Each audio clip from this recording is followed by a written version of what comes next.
because Lincoln is fighting a totally new kind of war. And his Southern adversaries just don't get it.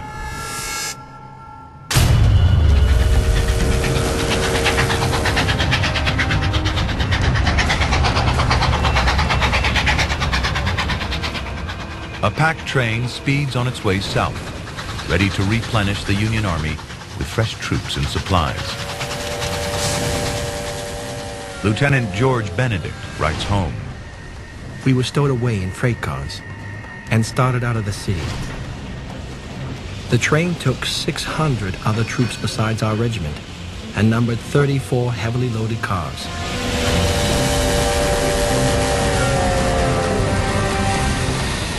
The railroad, one of Lincoln's hidden weapons in this war.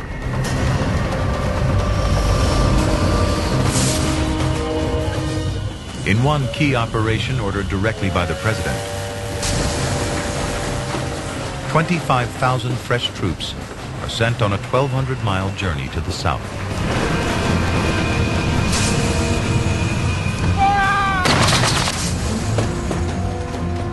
By road, it would take over 2 months.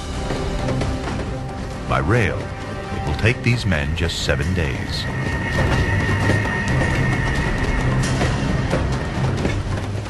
Following its introduction in the 1830s, America's rail infrastructure has gradually spread its tentacles across the country.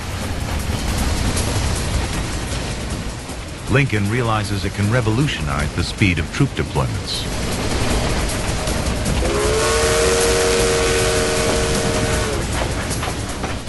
He strikes a deal with the rail owners to put the North's railroad network under government control. It turns the railroad into a weapon of war. Instead of armies being limited to the speed at which they could march, all of a sudden you had armies being able to move to the front by rail, and more importantly, supplies. Supplies and troops pour out of the north towards the battlefront. Some busy lines carry 800 tons of supplies a day, the equivalent of 80 railroad cars. In Lincoln's hands, the 24,000 miles of rail track in the north becomes an arm of his war machine. But the South has a far smaller network, just 9,000 miles at the start of the war, and it remains under private control.